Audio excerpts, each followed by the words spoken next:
That's carried. And that takes us to item 9.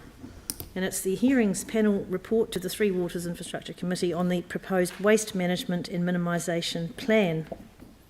And that panel was chaired by Jimmy Chen with Jake McClellan and Melanie Coker. So I'd like to invite Jimmy to give us a bit of a brief on the process. Okay, thank you, Chair. Chair, my fellow councillors, I believe the Chair and all Three Waters Infrastructure Environment Committee councillors have read all the documents of this item. So I just want to highlight the crucial point as follows. The first one, the purpose of this report is to present to the Three Waters Infrastructure Environment Committee the hearings panel recommendations following the consultation and the hearing process on this draft waste management and minimization plan. The hearing panel consists of myself as a chairperson, my fellow councillor Melanie Coker, and the councillor Jake McLennan as the panel. And also we have staff consists of Teresa, Davey, Tisa, and Rowan, etc.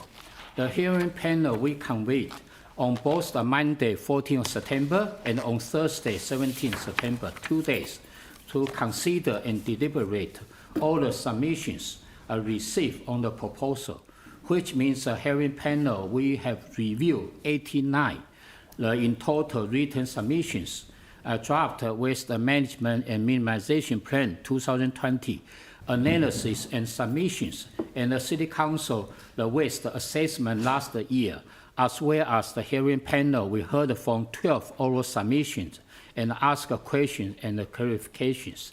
The oral submissions were largely consistent with the point raised in the written submission. Overall, submitters support the vision and our objective of the draft plan. However, they encourage the Council need to do more and to meet the targets quickly. So if you review the chair's report, you will see the 5.4.1 to the 5.4.6, some of the key issues that were raised through the submissions.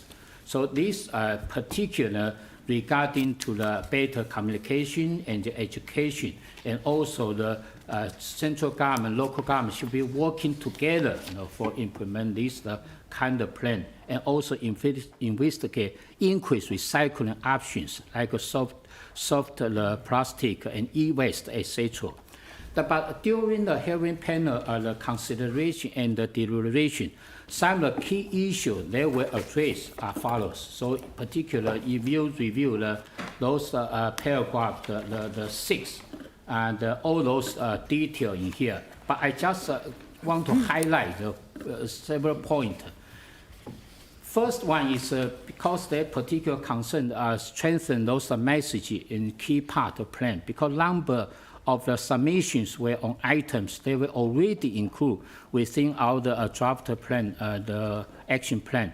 So these items were not sufficiently visible. Also, they were the wording could be altered to be clear. So that's why the particular, if you review 6.1.1, those bullet point, we can see they have the change.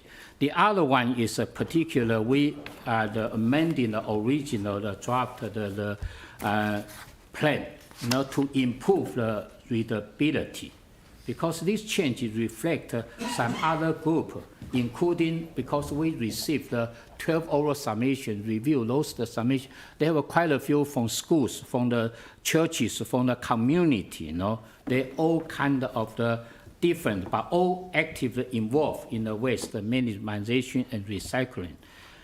The third one is I need to highlight, particular why we remove the action plan from this draft plan, because we consider those action plan to be regularly update the final stage of the waste management and the minimization plan.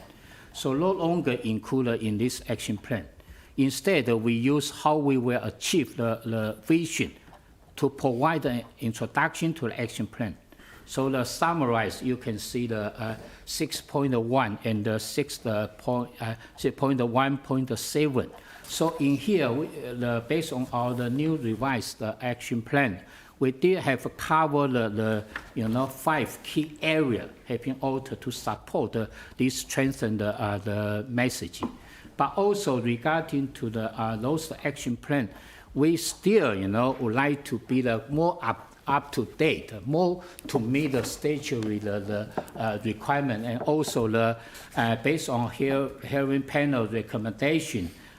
We review all those documents. We unanimous, still would like to ask the Three Water Infrastructure Committee, can adopt this revised the final version of plan, and also in consider for the future delivery of this the action plan. So we have recommend to the finance and the performance committee. Particular one is regarding to all the kind of the funding or mechanical design to meet the future need. Second is regarding to because quite a few feedback they would like to to diversify those three really big, even to increase those quantity, etc. So might consider in the future more kind of flexibility, the size, and also to separate the glass collection. Third one is opportunity increase the quantity and the viable input for organic processing. Last one is expansion of the education for the school and the organization. So in here, I particularly would like to acknowledge my fellow councillors, the Melody Coker and Jack Manene for their great efforts. Also appreciate the staff for your the great effort, particularly for Teresa Woody for your great job. Thank you.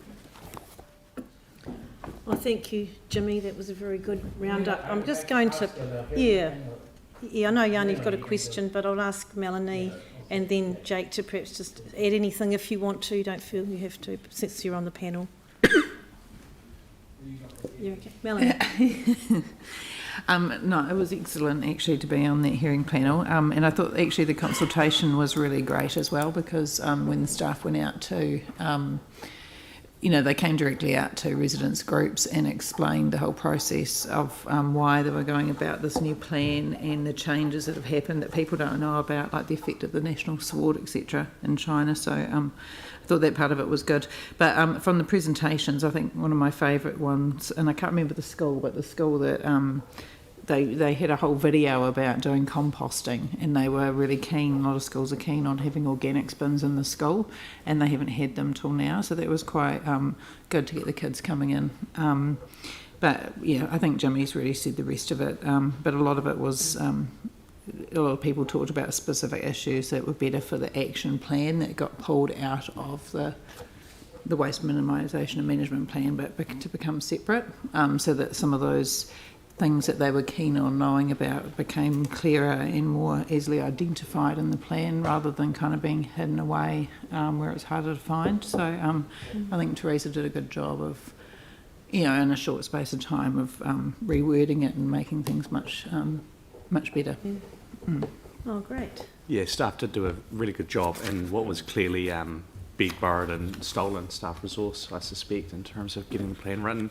And it was pretty clear from the submissions that a lot of what people wanted us to do really fitted more comfortably into the service review that's underway. Yeah. Great.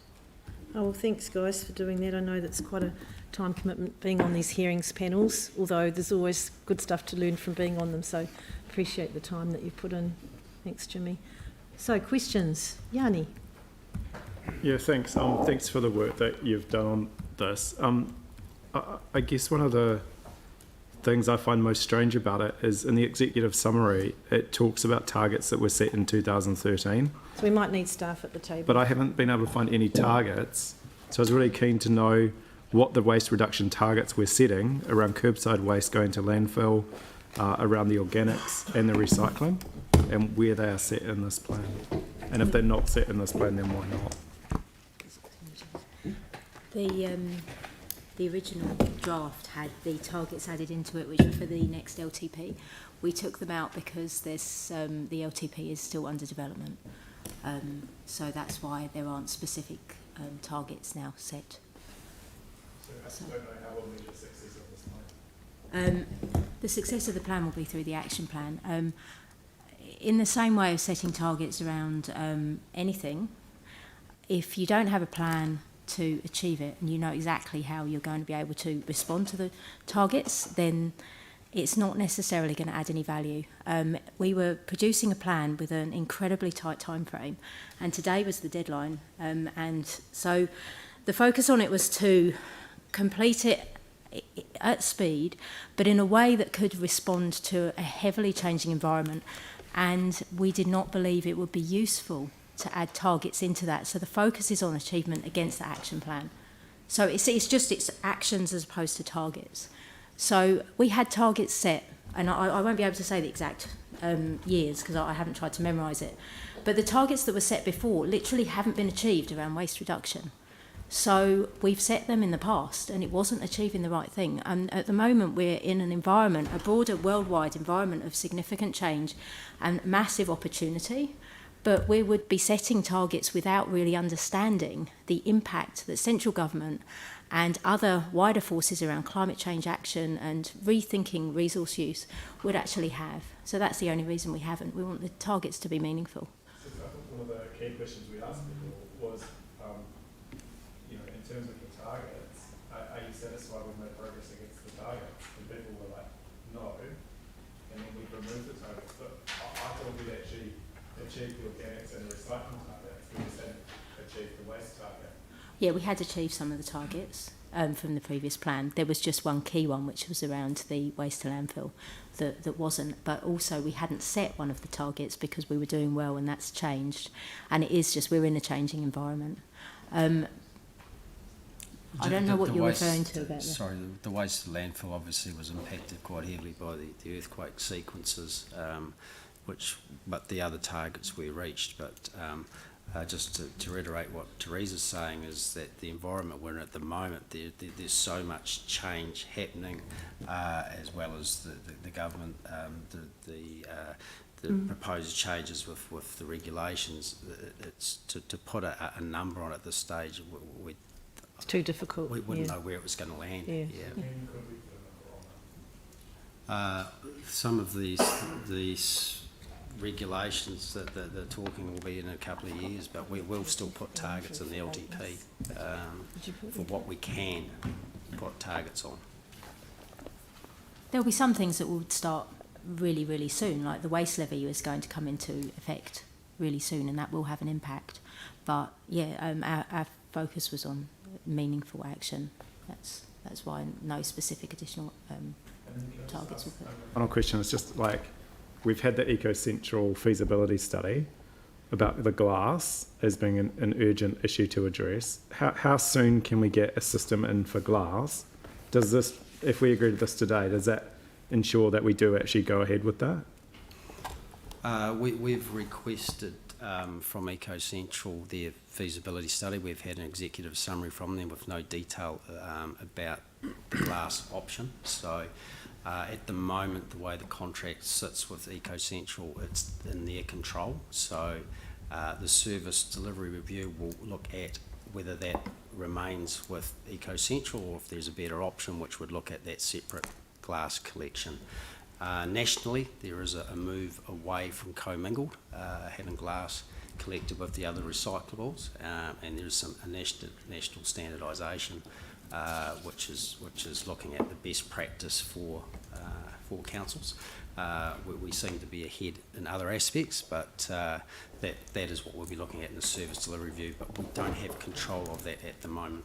So that's a piece of work that's underway at the moment, and it's mentioned in the report, so it means that it has been highlighted and we're all aware of it. It is specifically noted in the action plan, so it will be reported on. And yes, the service delivery review will be, the scope of that will come to, I mentioned the Finance and Performance Committee at the start of November. So. Right. Thanks, Yanni. Any other questions on the report? No. No, it's a really very good report, and I'd also like to thank staff as well, and don't like singling people out, but Teresa, I know that you were doing this a lot as well as the Three Waters Section 17A review, and they were both on tight timelines, so I know you were under a lot of pressure, and thank you very much. I think this is a very good, well-structured report. So we've got the set of recommendations in front of us here. Have anyone? Jimmy, will do that. Whether hearing panel can move. Yes. Okay, yes, all right. I think so. Hearing panel, yes, I think it's more than appropriate. Melanie, you'd like to second it? Is there any discussion? Yanni? Yeah, I think like it's obviously important to do the assessment, and we've done the assessment. I think one reflection is when we went to the 3-bin system, there were some people that were worried that when we went to the red bin, that we wouldn't actually reduce the amount of waste going to landfill. It's a lot easier for people to put stuff in a red bin than it was into the plastic bag. So in some ways, those concerns have been realised, and I know we've had the earthquake, but I do think if you look at the trends and what you're seeing happening now, the red bin does actually make it a lot easier for waste to go to landfill. I appreciate the work that's been done on this. Rather than get into a big debate now about the targets, I think it is important that we do actually address those targets as soon as possible, because I think we do need something to measure our progress against. And although we haven't met the waste to landfill, actually we did do really well on the organics and the recycling up until recently. So, you know, we should recognise that and celebrate that. But I do think it's important we have targets so the community can measure us against progress. Thank you. Thank you. I think too that what came out of this was that it was really heartening to see the communities getting really involved in this, and the interest is high, particularly in recycling. And I think that's a really good signal. So I think we just got to keep that profile up, and particularly they're really interested in the auditing of the bins too, of the yellow bins, because people want those stars, not just because I've got one, but everyone wants one. So I'll put that motion. All those in favour say aye. Aye. Opposed? That's carried. Thank you very much. Well done.